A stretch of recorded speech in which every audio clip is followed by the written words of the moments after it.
Hello guys, welcome to my new channel. आज हम mix दाल बनाने जा रहे हैं। जैसे हमने 2-3 तरह की दाल ले ली है। हम इसे अब अच्छी तरह 2-3 बार पानी में वॉश कर लेंगे।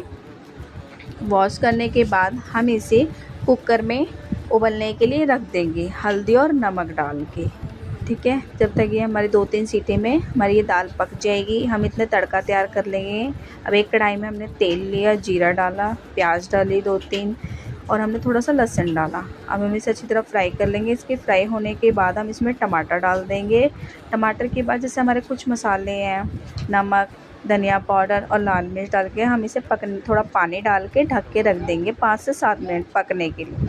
उसके बाद जो हमारी उबली हुई दाल थी, हम वो अपने टमाटर के पेस्ट में दाल डाल देंगे ताकि अच्छे से और पक जाए और तब मसाले में अच्छे से फ्राई हो जाए। अगर आपको अच्छी लगे तो लाइक करना, कमेंट करना, शेयर करना और सब्सक्राइब करना।